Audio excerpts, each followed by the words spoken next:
ఏండోయ్ బాగున్నారా? ఆ, ఇక్కడ కనిపించే గిన్నెలోనండి టీ పెట్టేసండి. ఏదో దిష్టిలో నువ్వు మర్చిపోయినండి బాబు. శుభ్రంగానండి టీ అడుగంట అడిగెట్టేసి మాడిపోయిందండి. చూసారా గిన్నె ఎలాగైపోయిందో? ఈ మాడిపోయిన గిన్నెని ఎలా వదిలించాలో ఓ చిన్న చిట్కా చెప్తాను రండి. పొయ్యి మీదండి వేడి నీళ్ళు పెట్టేసి ఆ గిన్నెలో నీళ్ళు బాగా మరిగాక కొంచెం సర్ప ఉంటుంది కదండి, అది వేసేసండి. పొయ్యి మీద ఉండగానే స్పూన్ ఎట్టి ఇలా ఇలా ఇలా గోకారనుకోండి, మొత్తం అంతా ఊడిపోద్ది అనమాట. అంటే మాడిపోయిన గిన్నెలన్నీ ఎలా వదలాలో తెలియక నానబెట్టేసి రోజుల తరబడి పక్కన పెట్టేస్తారు కదా, అందు గురించి అనమాట అండి. అలా వేడి మీద ఉండగానే అలా చెంచేటి మొత్తం గీకేసారనుకోండి, చూసారా శుభ్రంగా ఊడొచ్చేసింది.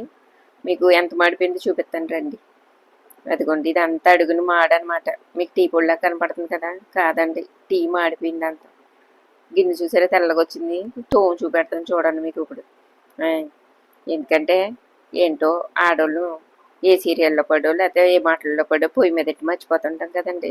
అదిగోని గిన్నె శుభ్రంగా తోమేని చూసారా తెల్లగా వచ్చింది. మాడిపోయిన గిన్నెలన్నీ రోజుల తరబడి పక్కన పెట్టకుండా ఈ టిప్పు ఉపయోగించుకోండి. మరి టిప్పు నచ్చిందనుకో లైక్ ఇవ్వండి మరి.